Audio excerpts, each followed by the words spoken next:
दोस्तों, वैसे तो हमने डॉक्टर ऑक्टो ऑक्टेवियस को कॉमिक बुक और टीवी शो में कई इन्वेंशन करते हुए देखा है। लेकिन दोस्तों, अगर हम लोग बात करें सैम रेमी की यूनिवर्स की, जो कि है स्पाइडरमैन 2 मूवी, तो यहाँ पे doctor octo Octavius research purpose के लिए अपने टेंटिकल्स का इन्वेंशन किए थे। लेकिन बाद में उनकी वाइफ की डेथ के बाद वो एक सुपर विलन बन गए थे। लेकिन आगे जाके पता चला कि उनके पास कुछ पैसे भी नहीं एक लैब बनाने के लिए, और बाद में उन्होंने अपना सेक्रीफाइस भी कर दिया उस एनर्जी बॉल को पानी के अंदर ले जाते हुए। लेकिन यहाँ पे जब स्पाइडरमैन नो वे होम का ट्रेलर आया तो हम लोग उन्हें वापस आते हुए देख रहे हैं। लेकिन अब भी फैंस के माइंड में काफी डाउट है कि वो तो अच्छे हो गए थे, अब वापस इविल कैसे बन गए हैं और बाकी सुपर विलन के साथ वो कैसे आ गए हैं। आज सब लोग डिस्कस करेंगे और ये भी समझेंगे इसका ट्रेलर 2 कब आ सकता है। तो दोस्तों, कंप्लीट वीडियो को स्टार्ट करने से पहले आप लोग कर दीजिए वीडियो को लाइक और कमेंट करके बताइए कि आप कौन सा विलन देखने के लिए ज़्यादा एक्साइटेड है, ग्रीन गॉब्लिन की डॉक्टर ऑक्टो ऑक्टेवियस, या फिर जो भी आपको पसंद हो। साथ ही साथ जो लोग मेरे चैनल पर नए, हमारे चैनल को सब्सक्राइब करके हमारी कॉमिक बुक टॉक्स फैमिली का हिस्सा बन जाइए। तो दोस्तों, हम लोग शुरुआत करते हैं बिल्कुल नई अपडेट से। सबसे पहले दोस्तों हम लोग यहाँ पे समझ लेते हैं, अगर आप लोग स्पाइडरमैन की एनिमेटेड सीरीज देखेंगे तो यहाँ पे जो डॉक्टर ऑक्टो ऑक्टेवियस है वो एटलीस्ट 2 लोग के लिए काम करते हैं। या तो पहला किंग पिन, दूसरा नॉर्मन ऑसबॉर्न। और यहाँ पे वही 2 ऐसे लोग हैं, यानी कि जो सुपर विलन्स हैं, जो डॉक्टर ऑक्टो ऑक्टेवियस को टेक्नोलॉजी देते थे, बोलते थे कि तुम कुछ ऐसा इन्वेंट करो जिससे मैं स्पाइडरमैन को पकड़ सकूं या फिर ख़त्म कर सकूं। डॉक्टर ऑक्टोपस वैसा करते भी थे। हालांकि अगर आप लोग ने देखी होगी यहाँ पे स्पाइडरमैन इनटू स्पाइडरवर्स, जो कि एक एनिमेटेड मूवी है, वहाँ पे भी हम लोग को ऐसा ही कुछ दिखाई दिया। लेकिन यहाँ पे वो फीमेल वर्जन के डॉक्टर ऑक्टेवियस थे। अब यहाँ पे दोस्तों सबसे इंपॉर्टेंट क्वेश्चन ये है कि उनके पास सिनेमैटिक यूनिवर्स में आने के बाद हो सकता है काफ़ी रिसोर्सेज हो जिससे वो कुछ नए एक्सपेरिमेंट कर सके और कुछ ऐसा इन्वेंट कर सके जो कि स्पाइडरमैन को पकड़ने में काफ़ी हेल्प करेगा। अब यहाँ पे दोस्तों सबसे पहले इन्वेंशन की अगर हम लोग बात करें तो स्पाइडर स्लेयर। अब यहाँ पे बहुत लोग कहेंगे कि इसका जो इन्वेंशन है वो डॉक्टर ऑक्टो ऑक्टेवियस ने नहीं किया है, बल्कि स्पेंसर स्मिथ ने किया है। यहाँ पे उसे रोबोटिक्स के बारे में काफ़ी पता था और वो जे जॉना जेमसन के साथ मिलकर काम करता था। लेकिन अगर हम लोग बात करें मार्वल सिनेमैटिक यूनिवर्स की, तो यहाँ पे स्टोरी में कुछ चेंजेस आ सकते हैं। अगर डॉक्टर ऑक्टेवियस आ गए और यहाँ पे नॉर्मन ऑसबॉर्न उसे बहुत अच्छी लैब ऑफर करते हैं, तो वो यहाँ पे स्पाइडरमैन को पकड़ने के लिए स्पाइडर स्लेयर का इन्वेंशन कर सकते हैं। और यहाँ पर अगर हम लोग बात करें दूसरे इन्वेंशन की, जो काफ़ी खतरनाक हो सकता है और शायद ये मूवी में ना हो, लेकिन थ्योरी काफ़ी अच्छी है। यहाँ पे स्पाइडरमैन के डीएनए से उसका क्लोन बना के एक इवल स्पाइडरमैन को लाना, जो कि बाकी तीनों स्पाइडरमैन को, यानी कि टॉम हॉलैंड, टॉबी मैगवायर और एंड्रू गारफील्ड के स्पाइडरमैन को ख़त्म करे।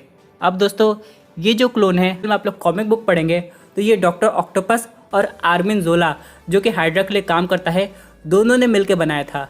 लेकिन यहाँ पे अगर हम लोग बात करें करंट मार्वल सिनेमैटिक यूनिवर्स की, तो आर्मिन जोला का तो नामो निशान नहीं है। लेकिन हाँ, उनका दिमाग अभी भी एक कंप्यूटर में रखा हुआ है, और अगर डॉक्टर ऑक्टोपस को वो कंप्यूटर मिल जाता है और अगर वो किसी तरह आर्मिन जोला से कम्युनिकेट करते हैं तो कुछ भी कर सकते हैं। हालांकि हम लोग को आर्मिन जोला का cameo captain America winter soldier में दिखाई दिया था, लेकिन इसके बाद उनका क्या हुआ अभी तक इसमें पता नहीं चला। तो हो सकता है उनकी भी एंट्री हो सकती है इस मूवी में। अब यहाँ पे सबसे इंपॉर्टेंट क्वेश्चन ये आएगा, अगर स्पाइडरमैन का इविल क्लोन बनाया जा रहा है तो कौन से स्पाइडरमैन का होगा? क्या वो अपने यूनिवर्स का होगा, या फिर टॉबी मैगवायर का, या फिर एंड्रू गारफील्ड का? क्या पता तीनों के सैंपल लेके एक परफेक्ट क्लोन तैयार किया जाए जो हर लोग की कमजोरी को पहचानता हो। क्योंकि दोस्तों, नो वे होम में अगर एक इविल स्पाइडरमैन आता है तो ये एक ऐसा पॉइंट होगा जो ऑडियंस कभी एक्सपेक्ट नहीं की होगी। यहाँ पे ऑडियंस ये समझ चुकी है कि हाँ, बाकी 2 स्पाइडरमैन आ रहे हैं, यहाँ तक कि माइल्स मोरालेस के स्पाइडरमैन के भी आने की पॉसिबिलिटी है। लेकिन अगर एक इविल स्पाइडरमैन आ जाता है तो ऑडियंस का रिएक्शन देखने लायक होगा, और खासकर ये अगर डॉक्टर ऑक्टोपस की वजह से होगा तो बात बन जाएगी। लेकिन हालांकि उस स्पाइडरमैन का कंट्रोल पूरी तरह डॉक्टर ऑक्टोपस के पास ही होगा। क्योंकि दोस्तों, अगर आप लोग नोटिस करेंगे उनके टेंटिकल्स में रेड लाइट जल रही थी, यानी कि वो अभी अपने टेंटिकल्स के कंट्रोल में हैं। लेकिन अगर वापस से उनका कंट्रोल अपने ऊपर आ जाता है, वो ठीक हो जाते हैं, उसके बाद हो सकता है वो जो इवल स्पाइडरमैन है वो उसे खुद ही ख़त्म कर दे। ये सब सुन के तो ऐसा लग रहा है दोस्तों, भले इस मूवी में बाकी विलन्स भी आ रहे हैं, ग्रीन गॉब्लिन आ रहा है, इलेक्ट्रो आ रहा है, लेकिन दोस्तों सबसे इम्पॉर्टेंट रोल तो डॉक्टर ऑक्टोपस का ही होगा। लेकिन इसके अलावा अगर यहाँ पे वो अच्छे हो जाते हैं तो उनकी वजह से ही बाकी सुपर विलन्स अपनी यूनिवर्स में चले जाएंगे। यानी कि दोस्तों, वो एंड में हो सकता है स्पाइडरमैन की हेल्प कर सके, अगर टॉबी मैगवायर उन्हें याद दिला दे कि एक्चुअली में वो पार्ट 2 में क्या किए थे। क्योंकि दोस्तों, यहाँ पे आप में से बहुत लोगों ने कहा है कि हाँ, सैंडमैन का इन्वॉल्वमेंट है इस मूवी में, लेकिन वो इविल नहीं है। क्योंकि ट्रेलर के एक सीन में हम लोग को दिखाया जा रहा है कि इलेक्ट्रो स्पाइडरमैन पर अटैक कर रहा है और वही दूसरी तरफ सैंडमैन स्पाइडरमैन को बचा भी रहा है। तो हो सकता है सैंडमैन गलती से इस यूनिवर्स में आ गया हो, लेकिन वो अभी भी अच्छा हो।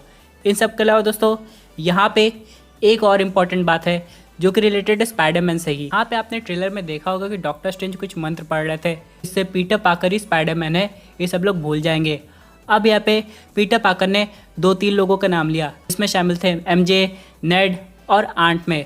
लेकिन दोस्तों अगर ये तीनों भूल जाएंगे कि कौन पीटर पाकर था, तो यहाँ पे लोगों पे भी इम्पैक्ट पड़ेगा, जैसे कि एवेंजर्स के मेंबर और यहाँ तक कि हैप्पी हॉगन, उसके बाद यहाँ पे पेपर पॉट्स। यानी दोस्तों जो टेक्नोलॉजी जो हैप्पी हॉगन से उसे मिलती थी, या फिर क्या टोनी स्टार्क अब तक जितनी भी टेक्नोलॉजी पीटर पाकर को दिए थे वो शायद अब उसके पास ना रहे। हालांकि वो टेक्नोलॉजी को रख सकता है, लेकिन अगर हम लोग बात करें कोई नई टेक्नोलॉजी की या फिर हैप्पी हॉगन के साथ की, वो सब चला जाएगा, क्योंकि सब भूल जाएंगी असल में पीटर पाकर के साथ जो जिंदगी उन्होंने बिताई थी वो क्या थी। क्योंकि दोस्तों यहाँ पे डॉक्टर स्ट्रेंज का मैजिक पूरी तरीके से काम करेगा और यहाँ पे सब लोग उसे भूल जाएंगे और यहाँ पे स्पाइडरमैन को अपनी लाइफ फिर से शुरू करनी पड़ेगी, जहाँ पे उसे आइडेंटिटी के बारे में किसी को नहीं बताना पड़ेगा। लेकिन हाँ, सिर्फ एक एवेंजर होंगे जिसकी आइडेंटिटी को याद रखेंगे, वो है डॉक्टर स्ट्रेंज। यानी दोस्तों आगे जाके पीटर पाकर को स्टार्क इंडस्ट्रीज से कोई नया गैजेट नहीं मिल पाएगा, क्योंकि हैप्पी हॉगन को याद ही नहीं रहेगा कि कोई पीटर भी था। हाँ, उसे ये तो पता होगा कि हाँ स्पाइडरमैन आया, कोई नया सुपर हीरो है। अगर हम लोग बात करें कोई दूसरी आइडेंटिटी की जो कि पीटर पाकर की, तो हैप्पी हॉगन बिल्कुल नहीं जानेगा। उसके बाद देखना होगा कि इसका इम्पैक्ट